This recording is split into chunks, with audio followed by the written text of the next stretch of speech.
আজকে আমরা জানব আমরা জাকাত প্রদান কেন করব। প্রিয় ভাতৃবৃন্দ, আগেই আমরা জেনেছি ইসলামের বুনিয়াদ হলো 5টি। তার মধ্যে সর্বপ্রথম হলো কালেমায়ে শাহাদাত পরিবেশন করা, ইকরার করা, তার সাক্ষ্য দেওয়া। তা সেটা আমরা করে ফেলেছি, মুসলমান হয়ে গেছি। দ্বিতীয় রুকুন কি? সলাত। দ্বিতীয় বুনিয়াদ হচ্ছে সলাত। সেটা সম্পর্কেও আমরা কমবেশি কিছু না কিছু শ্রবণ করেছি। এখন তৃতীয় রুকুন বা স্তম্ভ, সেটা হলো জাকাত। তো এই জাকাত প্রদান ব্যাপারে তো আমরা জানি এটা তৃতীয় রুকুন, কিন্তু এখন অনেকের আমাদের মধ্যে প্রশ্ন হতে পারে যে আমরা এই জাকাত প্রদান কেন করব। তো আমি এর যে কোরআন ও হাদিস পরিচর্যা করে যে কিছু দিক দেখতে পেয়েছি, সেগুলো আজ আপনাদের সামনে তুলে ধরবো ইনশাআল্লাহ। এর মধ্যে প্রথম হলো যে আমরা আল্লাহর আনুগত্যশীল, এটা প্রমাণ করার জন্য। সুপ্রিয় শ্রোতাবৃন্দ, 1 নম্বর কি? যে আমরা আল্লাহ তাআলার ফরমাবরদার বান্দা, আল্লাহর আনুগত্যশীল বান্দা। আল্লাহ তাআলা যে আদেশে আমাদেরকে করেন সেটা আমরা পালন করি। তো সেটা প্রমাণ করার জন্য আমরা সর্বপ্রথম, এটা হলো 1 নম্বর কারণ যে আমরা জাকাত প্রদান করব।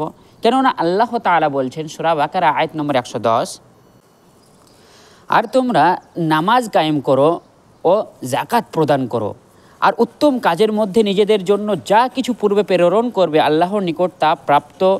তোমরা যা করো নিশ্চয়ই আল্লাহ তার সম্যক দ্রষ্টা। মানে যা কিছুই আমরা করি না কেন, তাহলে এখানে আল্লাহ তাআলা আদেশ করছেন আমাদেরকে যে তোমরা সালাত কায়েম করো এবং জাকাত প্রদান করো। তো আল্লাহ তাআলার এই আদেশকে আমরা যে পালন করছি সেটা প্রমাণ করার জন্য। সুপ্রিয় শ্রোতাবিন্দু, তো 2 নম্বর কারণ হলো আমাদের আমল সমূহ যেন বিনষ্ট না হয়। অর্থাৎ আমরা ধরেন এই জাকাত দিলাম না, কিন্তু সালাত কায়েম করেছি, সিয়াম পালন করেছি, অনেক কিছু করেছি। তো অনেক কিছু যে আমল আমরা করেছি, তো পরকালে এর প্রতিদান দেওয়া হবে। তো এই আমলগুলো যেন বিনষ্ট না হয়ে যায়, নষ্ট না হয়ে যায়, কোনো প্রতিদানে যেন না পায়, এরকমটা যেন না হয়। যেমনটা দূর থেকে দেখে মনে হয় মরিচিকা, মরিচিকার মধ্যে এই যে দেখে মনে হয় না, এরকম যেন আমাদের আমল না হয়ে যায়। তো আমাদের জানতে পারলাম 2 নম্বর যেটা কারণ আমরা দিব, যে কারণে সেটা হলো যে আমাদের আমল সমূহ যেন বিনষ্ট না হয়ে যায়। কেননা আল্লাহ তাআলা বলছেন সূরা মুহাম্মদ আয়াত নম্বর 33, হে বিশ্বাসীগণ, তোমরা আল্লাহর আনুগত্য করো এবং রাসূলের আনুগত্য করো, আর তোমাদের কর্মসমূহ বিনষ্ট করো না। তার মানে রাসূলের আনুগত্য করতে হবে, আল্লাহ তাআলার আনুগত্য করতে হবে। এবার যদি সেই আনুগত্য না করি আমরা, তাহলে কি হয়ে যাবে? আমরা আমাদের কর্মসমূহকে বিনষ্ট করে ফেলব। তার মানে বুঝতে পারলাম যে এইটা হলো 2 নম্বর কারণ, যে আমরা আমাদের আমল সমূহকে সুরক্ষা করার জন্য, সুরক্ষিত রাখার জন্য, যেন নষ্ট না হয় সেদিকে ধ্যান রাখার জন্য আমরা কী করব? জাকাত প্রদান করব। 3 নম্বর কারণ হলো নিজেদের ধনসম্পদ পবিত্র করতে এবং বৃদ্ধি করতে। সুপ্রিয় শ্রোতাবৃন্দ, জাকাত শব্দের যদি আমরা অর্থ দেখতে যাই, তাহলে পাবো আমরা পবিত্রত করা, তাজকিয়া করা, পরিষ্কার করা, এসব মানে পাবো। যেমন আল্লাহ তাআলা বলেন কদ আফলাহা মান যাক্কাহা, সে পরিত্রাণ পেয়ে গেল, সফলতা পেয়ে গেল যে নিজের অন্তরকে পরিষ্কার করে নিল, অন্তরকে কলুষিত থেকে পরিষ্কার করে নিল। তো অসাদ্দাকা বিল হুসনা, যেমন অন্য আয়াতে বলা হয়েছে যে দান খায়রাত করে কী করা হলো, সে কী করে নিল? নিজের আত্মাকে, নিজেকে পরিশুদ্ধ করে নিল। তাহলে এখানে এটা। আর দ্বিতীয়, নিজের মালকে ওখানে বৃদ্ধি করার জন্য, যেমন সহিহ মুসলিমে হাদিসে এসেছে মা নাকাসা সাদাকাতুম মিন মালিন, অর্থাৎ সাদকা করা, দান খায়রাত করা, এটা মালকে কমায় না, এটাকে কমতি করে না। তো আমরা 3 নম্বর কারণ যেটা জানতে পারলাম, যে আমাদের ধনসম্পদকে পবিত্র করা এবং আমাদের ধনসম্পদ যাতে বৃদ্ধি পায় সেটার ব্যবস্থা করা। সুপ্রিয় শ্রোতাবৃন্দ, 4 নম্বর কারণ হলো যে আল্লাহ তাআলা যে ধনসম্পদ আমাদেরকে দিয়ে রেখেছেন, এটা আসলে পরীক্ষা করার জন্য।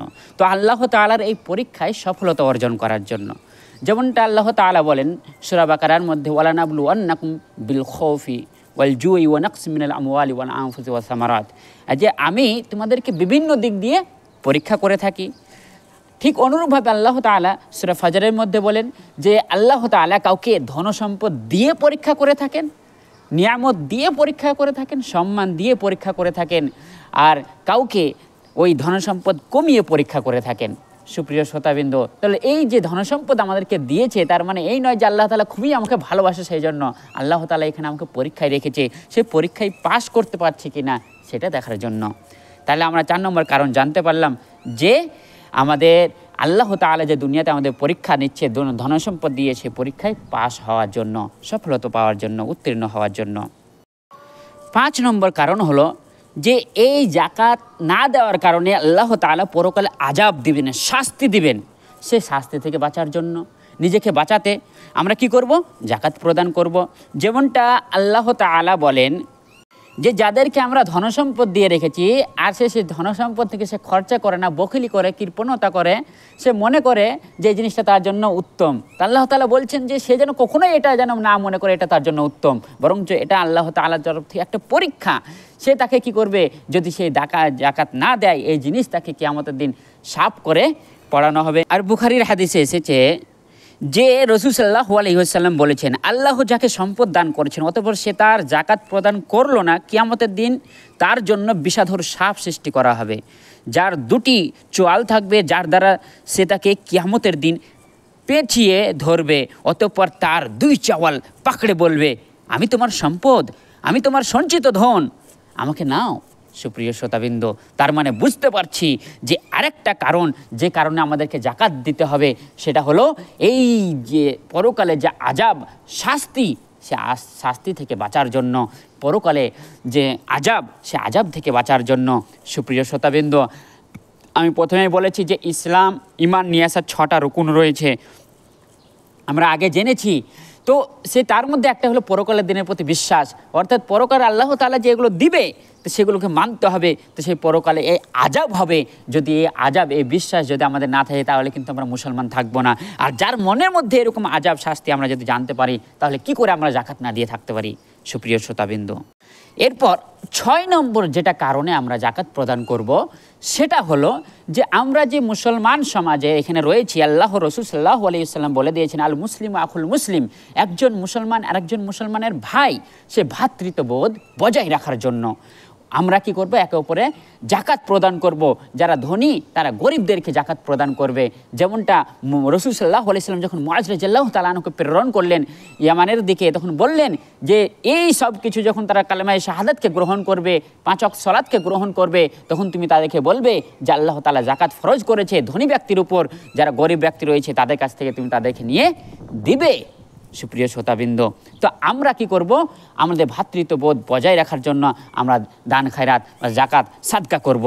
সুপ্রিয় শ্রোতাবৃন্দ, খুব ভাববার বিষয় যে একটা ভিডিও ক্লিপে আমি শুনলাম উর্দু ওটা ল্যাঙ্গুয়েজে ভাষায়, কিন্তু আমাকে খুব ভালো লাগলো যে আমরা তরমুজ কিনি, তো তরমুজ কেনার সময় আমরা যখন ওজন করে কিনি, তখন ওজন করে খোসা সমেত সব কিছুই কিনে নিই, বাড়ি এসে খাওয়ার সময় কতটুকুন খাই? ওই ভিতরকার যেটুকুন লাল সেটুকুন খাই, তখন বাইরেকার যে তরমুজটা আছে সেটাকে বাইরে ফেলে দিই।